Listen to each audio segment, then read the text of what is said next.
Salut tout le monde, pour ceux qui étaient là tout à l'heure.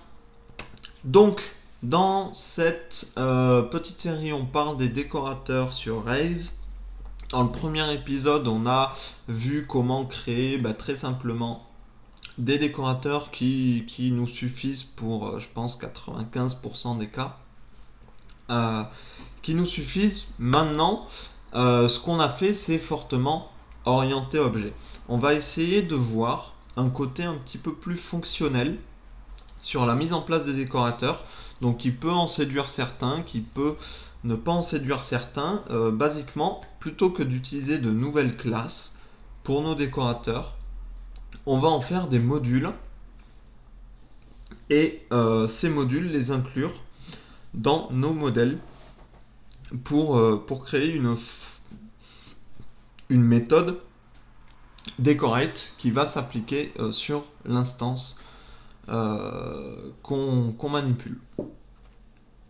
Donc le premier désavantage à cette méthode d'utiliser des modules, c'est qu'une fois que votre objet sera décoré, il n'y aura pas de rollback possible à part de refinder l'objet, donc de le re-initialiser. C'est le gros point négatif, mais pour moi le gros point positif c'est qu'on reste dans la même classe, que les méthodes sont toujours assez bien namespacées et je trouve ça plus intéressant en fait d'utiliser qu'une seule classe plutôt que d'en utiliser deux pour setup nos objets. Après c'est un point de vue très personnel, hein. Et il y a beaucoup de gens qui préfèrent une approche orientée objet fortement, donc comme les décorateurs que je vous ai montré dans la première partie. Donc, retour sur notre application. Pour faire un rapide rappel, ici on avait une colonne completed qui s'affichait en true false. On a créé un décorateur pour modifier l'affichage, pour mettre completed en vert ou un petit tiret en fonction du statut. Ce décorateur il est dans une classe ToDoDecorator. Maintenant, dans mon application contrôleur, enfin dans mon ToDo contrôleur, on avait fait un helper aussi, donc là on va repartir sur la méthode show. Ici je suis obligé d'initialiser un ToDo décorateur qui prend en objet une instance de la classe ToDo. Ce que j'aimerais faire, et ce qu'on va faire maintenant, c'est en fait, j'aimerais pouvoir dire, je prends juste mon ToDo.find et j'appelle une méthode en fait sur mon objet ToDo.decorate qui va overrider à la volée ces fonctions là de décorateur en lui passant toujours le viewContext explicitement. Donc comment est-ce qu'on va faire ça? On va commencer par modifier le décorateur de base. Donc ce n'est plus une classe, c'est un module. Tout ça, on va le modifier. On va, dans ce module, créer la fonction decorate qui prend en paramètre un viewContext. End. Cette fonction decorate va faire comme tout à l'heure, sauvegarder notre viewContext dans une variable instance et en plus va eigenclasser notre instance avec les méthodes du décorateur. Donc ce que je vais faire, c'est que je vais utiliser le eigenclass, donc class /self end, et je vais inclure les méthodes de décorateur qui seront en fait dans un namespace spécial qu'on appellera decorator methods. Le initialize, je peux le virer et je garde mon H pour toujours avoir ce raccourci pour le viewContext. Mon ToDo Decorator maintenant. Ce n'est plus une classe, c'est un module. Et donc ce to-do Decorator va inclure le module base Decorator. Hop.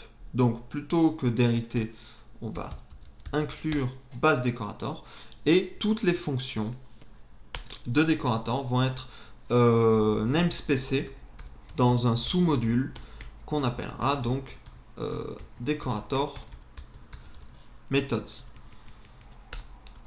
Voilà.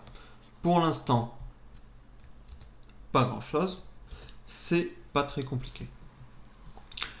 Et enfin, dans notre modèle, on va inclure notre décorateur, donc le to-do Decorator. Et donc on peut voir que dans notre contrôleur, on n'a plus besoin de faire un to-do Decorator.new, mais on appelle uniquement la fonction decorate sur le view context. Et donc ça, si on clique sur show, ça devrait marcher en théorie. Là, ça ne marche pas. Undefined method text for class. Très bien. Qu'est-ce qui s'est passé? On va aller voir ce qui s'est passé. Il n'est pas exclu que j'ai pu faire une petite erreur dans tout ce code-là. Donc todo.find.decorate view context. Le todo include le todo decorator. Le module todo decorator inclut le base decorator, decorator methods et le base decorator decorate view context include decorators method decorate. Oui,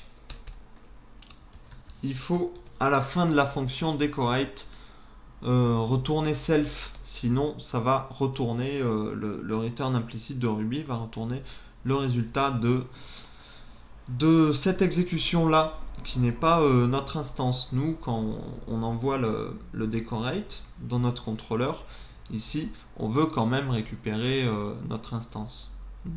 D'ailleurs on pourrait respecter les conventions Ruby et faire decorate point d'exclamation. C'est un petit peu plus carré au niveau des conventions. Ok, on reload et on voit que ça a correctement fonctionné, puisque notre completed ici répond à la fonction du décorateur et pas à la fonction de base de la classe todo. On va essayer de voir si ça a fonctionné aussi, donc ce qu'on avait fait sur la page d'index, c'est-à-dire notre helper decorate.